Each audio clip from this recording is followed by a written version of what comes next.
Здравствуйте, меня зовут Татьяна, и сегодня я хочу вам рассказать о том, какой у нас камин куплен, так скажем, удачно. Это камин пеллетный, работает не на твердом топливе, не на жидком топливе, а на своеобразном топливе. Он представляет собой вот такие вот гранулы.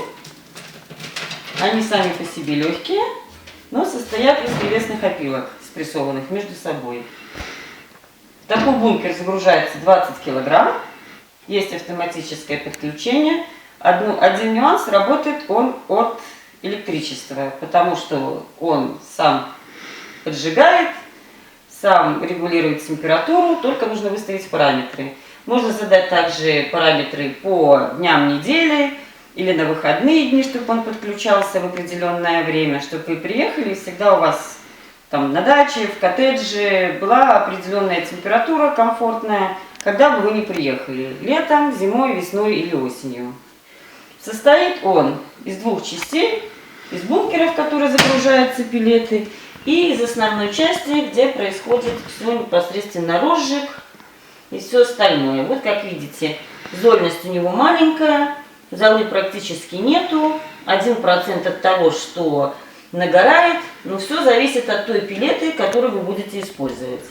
Мы используем пеллету на 8 мм, он рассчитан на пеллету 6-8. Но учитывая, что у нас мало производителей, потому что в основном эта пеллета производится за границей, используются такие камины непосредственно больше там, чем у нас. Вот. Мы расскажем о его принципе и каким образом он функционирует.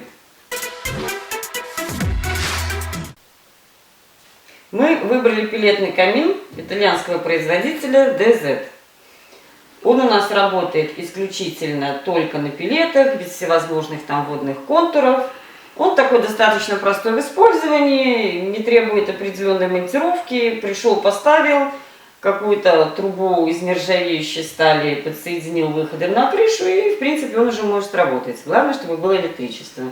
В нашей модели представлена как бы еще и духовка, как дополнительная функция имеется.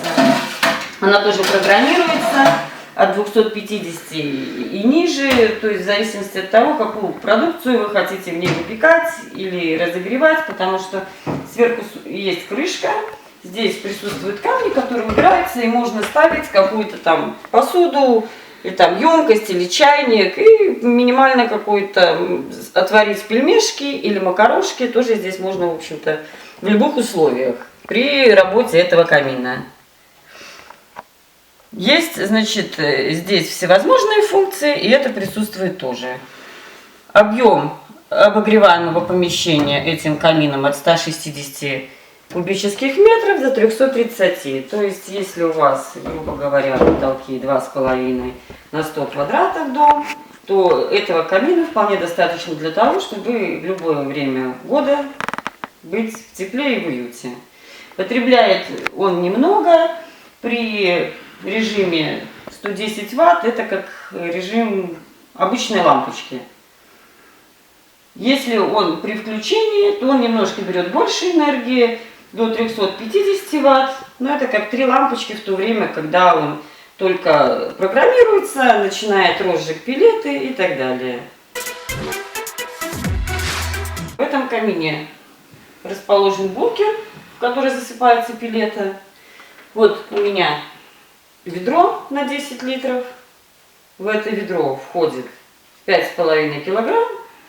Бункер рассчитан на 20 килограмм. Ну, соответственно, вот любая женщина может справиться с тем, чтобы прийти. Ну и таким вот образом как бы засыпать эту пеллету. Сложного ничего. Единственное, что можно совочком, можно из ведра, как кому удобно. Вот она вот такая легенькая сама по себе. О ней мы расскажем, как ее выбрать, какой она должна иметь диаметр и так далее. В каком-нибудь следующем блоге непосредственно посвятим ему этой пеллете. Мы загрузили в бункер пеллеты. Теперь у нас в камине на задней крышке есть кнопка включения управления. Мы свой уже, значит, камин отрегулировали под себя. Здесь кнопка пуск. И он начинает работу по заданному ему режиму. Больше от меня ничего не требуется. На кнопку включил, и он начинает свою работу.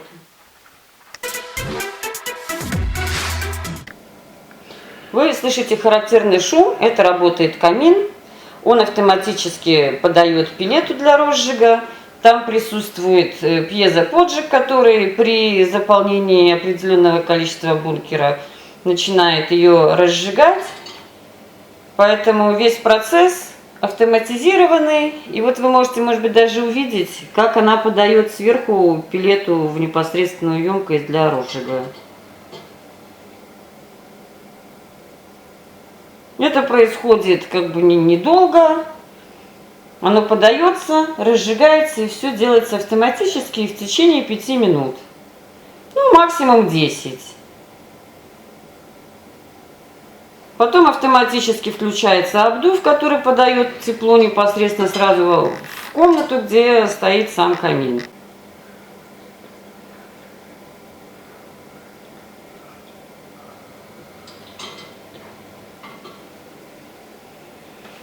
Монтировка трубы не занимает много времени.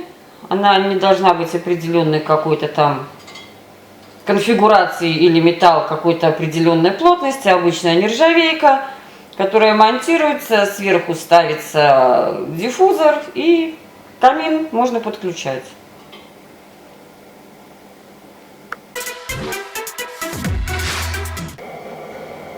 Ну вот, не прошло и 5 минут.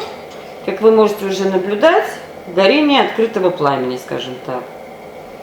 Все это происходит автоматически, просто, и в то же время можете сидеть вблизи камина, вдали камина и любоваться огнем, который присутствует в том числе. Как бы еще раз добавлю, труба, которая выводит все продукты горения, обычная нержавеющая сталь. Мы долго изучали этот вопрос, поставили толщину этой стали нержавейки единица. Она не нагревается до высоких температур, там 200-300 тысяч градусов. Она, в общем-то, ну, труба сама по себе нагревается, но до нее даже можно дотронуться рукой. Мы ее смонтировали в соседнюю комнату, для того, чтобы здесь ее не было видно, и была красота, уют и чистота. Ну, максимум, как бы там, ну, может быть, градусов 60-70 от силы.